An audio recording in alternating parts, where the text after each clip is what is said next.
Today on Inquirer, Supreme Court releases 2022 bar examination results. University of the Philippines graduate tops exams. Philippine National Police's Criminal Investigation and Detection Group conducts manhunt for former Bureau of Corrections Chief Gerald Bantag and his aide Ricardo Zulueta. China urges Philippines to oppose Taiwan independence. And the Philippine ambassador to the United States defends President Bongbong Marcos's foreign trips.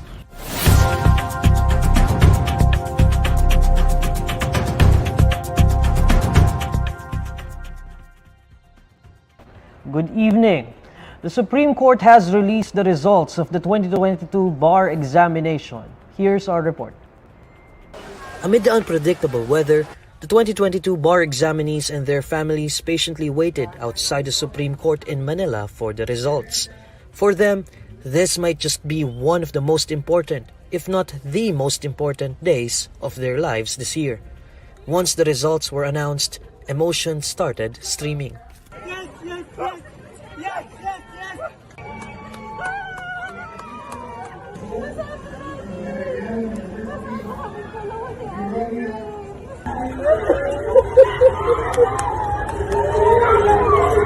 First week ko po to at masaya po ako kasi talaga pumunta ako dito kasi gusto ko ako una makakita ng result. Ayoko mag-abang sa bahay para i-confront ko agad yung ano ba talaga ang meron sa araw na to. At sa awa ng mahal na ko, sa Mama Mary, nandito na po ngayon. Binigay niya po yung pangako niya. Basta magsikap, magtyaga, lahat po yun.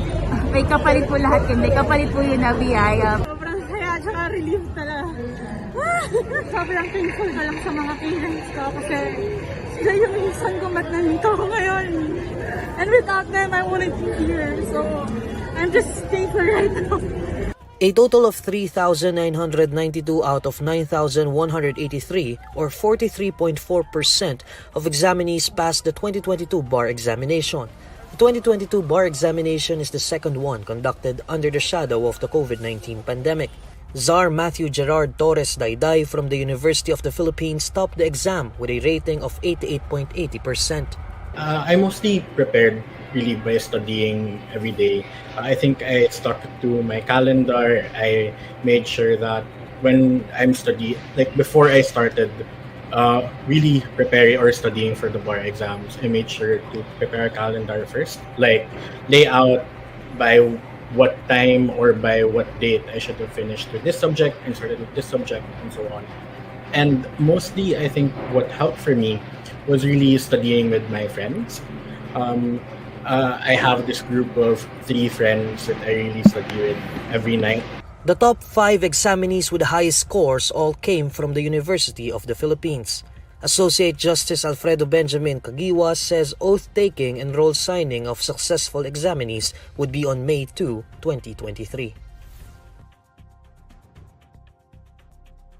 Earlier today, we were able to speak with Czar Matthew Dayday, who topped the 2022 bar examinations. He shared with us some tips and advice for aspiring lawyers. Here's our interview.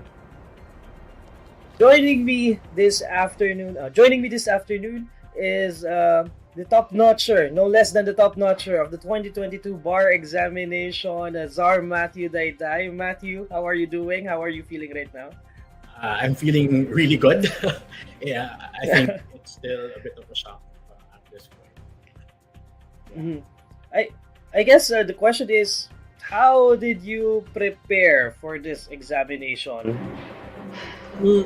Well, I mostly prepared really by studying every day. I think I stuck to my calendar. I made sure that when I'm studying, like before I started really preparing or studying for the bar exams, I made sure to prepare a calendar first, like lay out by what time or by what date I should have finished with this subject and started with this subject and so on. And mostly, I think what helped for me was really studying with my friends. I have this group of 3 friends that I really study with every night. So what we would do is maybe around 8 p.m. or 9 p.m. we would go on Zoom together, and then we would just study as a group, so that at least it feels like we have people who keep us accountable for that. Matthew, were you expecting these results really? Because of course, a lot of people right now, a lot of the bar exam takers are just wishing for them to just pass. And probably that's the wish or the prayer of a lot of takers. Yeah. But you also top the exam. So were you expecting these results to be like this? No, definitely not. I think I'm also one of those people who is really praying or wishing just to pass the exam. To me, I think as long as I pass the exam, that's okay. Because in the end, naman, it's not your clients as a lawyer or your employers as a lawyer wouldn't really ask, oh, did you top the bar, or oh, what was your ranking in the bar. To me, it's all, once you pass the bar, you're all equal as lawyers. So I wasn't expecting that. I wasn't really wishing or hoping for these results, but yeah, I just wanted to pass, honestly. Matthew, may we talk about your, kumbaga, yung sinasabi na lawyer origin stories? Has it always been your dream, or has it always been, have you always seen yourself as a lawyer even when you were younger? I think yes. I felt that I wanted to become a lawyer when I was back in high school. I think, when I was young, there were all these TV shows and movies showing that lawyers were really cool people who would talk in courts or solve problems and stuff like that. And I felt like, oh, I wanted to be someone like that someday. But of course, when I grew older, I realized that being a lawyer isn't really like what they show on TV or on movies. But even then, I still felt like I wanted to be a lawyer. I still felt like being a lawyer would be something that would help me solve other people's problems and contribute to making the society better. So that's very interesting that you said that now. So which brings me to my next question. So what's next for you? So we know that there will be an oath taking, but after that, how are you going to? What lawyer would you like to be once you're out there? Well, for now, I'm currently employed in a law firm, and I think I would continue with my employment. But I think for now, what I want to be is someone who is open to learning, to growing as a lawyer. Because even if we've already passed law school, we already graduated, took the bar, passed the bar, I think based on my limited experience working, the practice or the industry itself is really different from law school. So what I want to be now is to be that kind of lawyer who can really help my clients by making sure that I'm open to all kinds of work, to all kinds of experiences. I won't say no to anything that I think, oh, parang that seems a bit basic or simple, but to treat all of these experiences, all of these tasks as something that will help me grow as a better lawyer, so that eventually I will be a lawyer who was trained properly, who has a multitude of experiences, which would allow me to better solve problems and my clients. Matthew, we might have young viewers who are watching this interview. They might be thinking right now, I want to be a lawyer someday. Also, there are lawyers or aspiring lawyers who will also take this exam in the coming years. So what advice would you give them? I think for me, the primary point of advice that I would give to aspiring lawyers or to lawyers who will be taking the bar exam is really to it's really to trust the process. Because to me, I am a firm believer that we are essentially what we repeatedly do.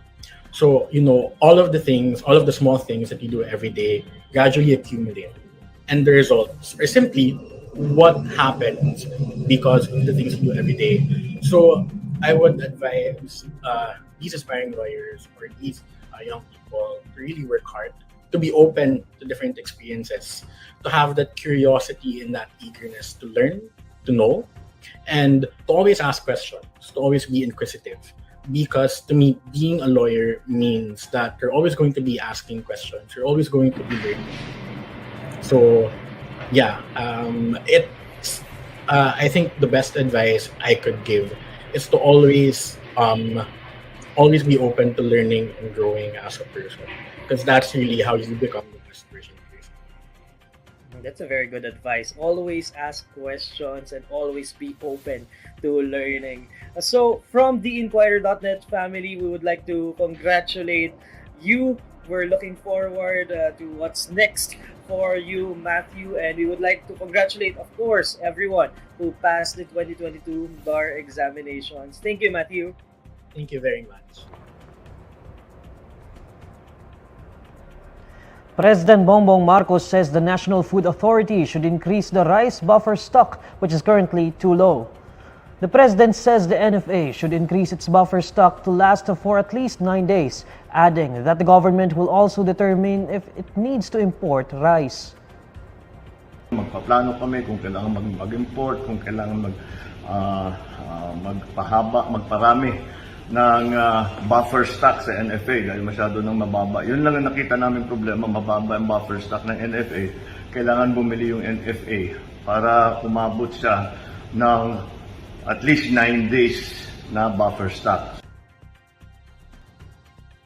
Marcos, who currently serves as the Agriculture Secretary, notes that NFA needs to buy its buffer stock from local producers, which in turn drives up the price of rice. To avoid this, Marcos says the purchase of rice buffer stock should be staggered. According to the president, the government needs to make sure that the NFA will be able to build up its buffer stocks for now. He adds that the government is exhausting all efforts to control the price of rice so that it would not increase. Mukha namang maganda naman ang sitwasyon natin, hindi tayo magkukulang sa bigas at tinitignan natin lahat ng paraan upang ang presyo ay makontrol natin at hindi naman masyadong tataas. China urges the Philippines to, quote, unequivocally oppose Taiwan independence instead of further flaring up tensions by giving troops of the United States more access to local military bases. China's ambassador to the Philippines, Wang Shilian, says the Philippines should stand against the firm sovereignty claim of self-ruled democratic Taiwan, which Beijing sees as the part of its territory awaiting reunification. He also claims that the safety of over 150,000 overseas Filipino workers in Taiwan was being used as an excuse for the recently added locations under the Philippines and the US's Enhanced Defense Cooperation Agreement, or Edca. Last week, Malacanang pinned down the location of the 4 new Edca sites in northern Luzon and Palawan, areas in close proximity to Taiwan and the West Philippine Sea, which Beijing also has claims over. China has repeatedly warned the Philippines against the expansion of its defense pact with Taiwan backer US, saying it would seriously harm the country's interests and threaten regional peace and stability. A former Philippine National Police official tagged in the alleged cover-up of a drug bust reiterates his innocence and claims that there was a lack of due process when he was implicated in the case. Former PNP Deputy Chief for Operations Lieutenant General Benjamin Santos Jr. says that Interior Secretary Benher Abalos had implicated his name relying on CCTV footage without due process or further consultation. Santos was one of the police officials asked to take a leave by Abalos amid the probe on the alleged cover-up in the trade of 990 kilograms worth of shabu seized in October 2022. According to Santos, he arrived at the scene around 6:20 p.m. on October 8, 2022. He says the buy-bust operation was already consummated and that the operating team at the time was only waiting for the prosecutor's arrival to witness the inventory. He also claims that his sole order that night was to catch Police Master Sergeant Rodolfo Mayo Jr., who was the police official caught with the illegal drugs. Santos says that he was not informed of Mayo's presence at the scene and insists that he did not see the dismissed officer. He says he had only waited until the prosecutor arrived to take inventory, after which he left. Santos says that while he fully supports Abalos' objective of cleansing the ranks of the PNP, he also believes it should be done with due process.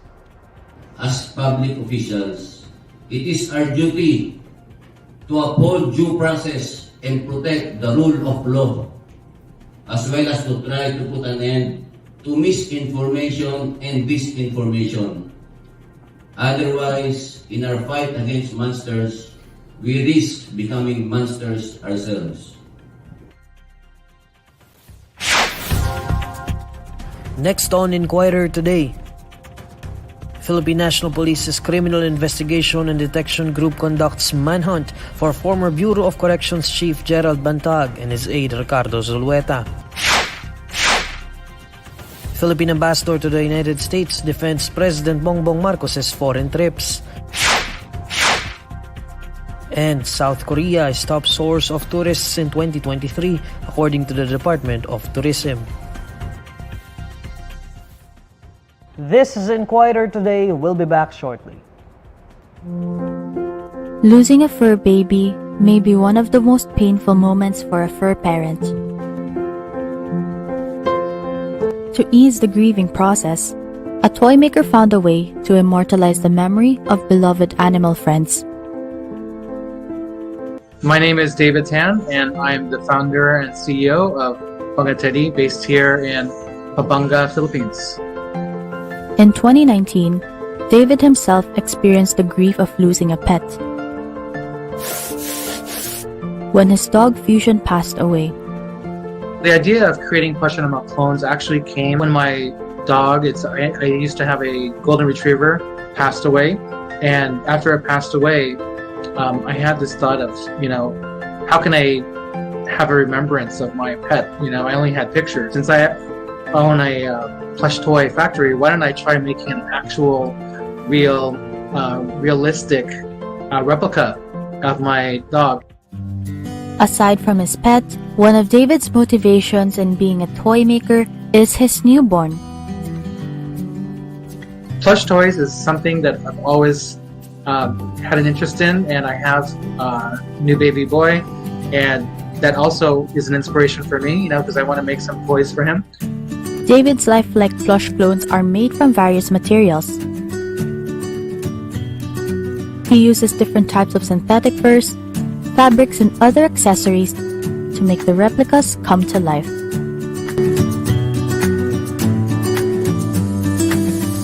What we're doing is definitely not taxidermy. We don't deal with the real pet at all in any way. We're just using 100% fur that was made for teddy bears. The main difference is that we're constructing something from materials that are just fabric and accessories, whereas taxidermy, it's more involved with the actual skin of the deceased pet. So for the process of making a plush animal clone, what we do is we first get photos from our customer with a lot of different views, top, front, back, side, and even bottom, underneath the paws. So once our pattern maker sees all those details, he's able to make a paper pattern, and then once he has that pattern finished, he will put that on top of fabric, and then they're going to cut over the pattern, and they're going to cut out all the pieces of the fabric. So now what they do is they sew it into the skin of the clone, and from the skin we make the it's called a frame. What we do is we put it inside the skin, and then after that they will stuff it with the stuffing, and then sew it shut, and then the magic happens at the very end where they do the airbrushing. So they'll have a picture of the pet, and then they'll have the airbrush, and then they're going to start airbrushing all the little details of the clone until it comes to life. For David, the solace that these plushies bring to pet owners is what pushes him to continue to improve his craft. There was actually a video I watched where it brought tears to my eyes. It's the dog whisperer here in the Philippines, and he made this entire episode about one of his dogs that passed away. And the most touching moment of his vlog was that he brought this, his dog passed away and he brought the clone to his other dogs. And immediately the other dogs started sniffing under his ear and licking under his ear. And what he was saying is that, wow, that's exactly what they used to do when the dog was still alive. So what's amazing about this is that what we created is something that transcends humans. Even animals are convinced that our plush animal clones are real.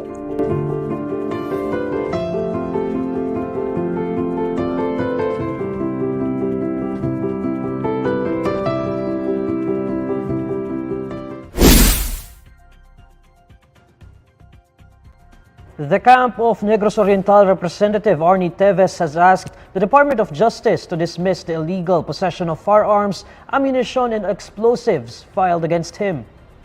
Teves, through his lead counsel Ferdinand Topacio, in a motion to dismiss, says the complaint filed by the Philippine National Police should be dismissed for utter lack of merit.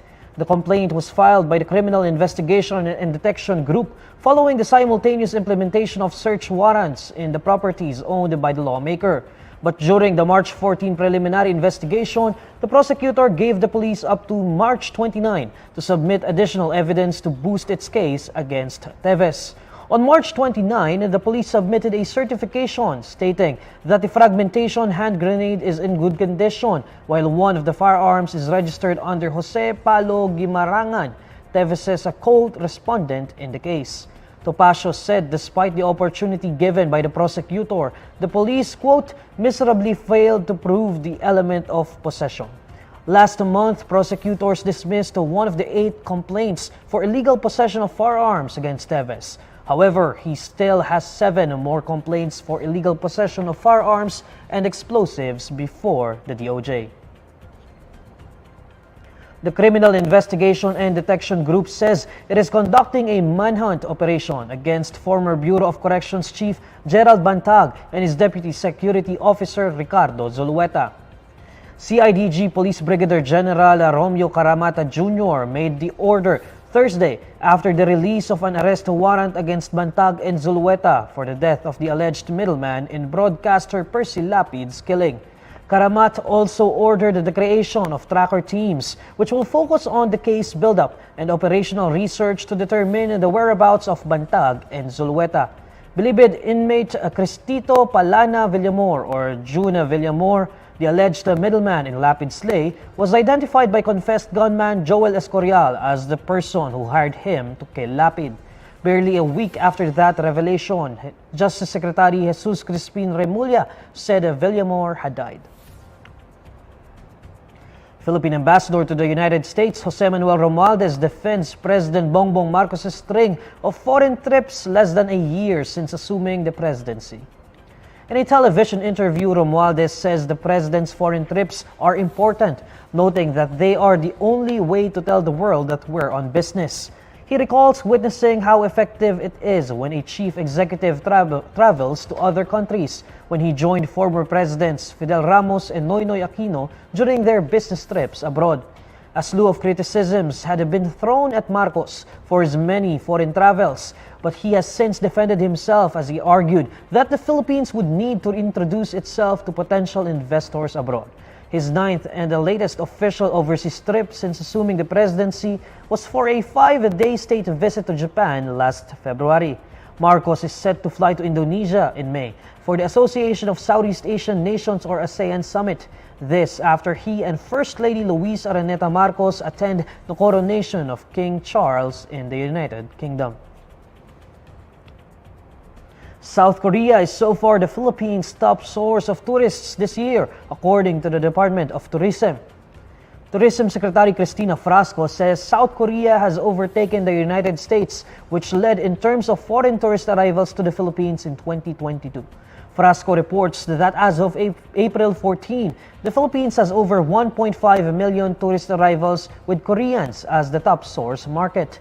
While she does not mention the current record of tourist arrivals from South Korea this year, Frasco cites DOT data that, quote, show a significant pickup in Korean arrivals since last year. Prior to the pandemic, she says South Korea had always ranked first in visitor arrivals to the Philippines, with almost 2 million arrivals in 2019 alone. Alamin naman natin ang mainit na balita sa mundo ng showbiz kasama si Ann Therese Arceo ng Bandera. Ann? Hello Neil, at hello sa lahat ng kabandera natin all over the universe. Narito ang latest chika for today. Maha Salvador, babona si Itbulaga, naghahanda para sa nalalapit na kasal. Tuluyan na ngang magpapaalam ang TV host actress na si Maha Salvador sa longest running noontime show na Itbulaga. Nitong Webes, April 13, naglabas ng official statement ang Crown Management Agency na siyang namamahala sa aktres ukol sa pamamahinga nito sa noontime program. Hindi pa naman sigurado kung kailan ang huling paglabas ni Maha sa Itbulaga.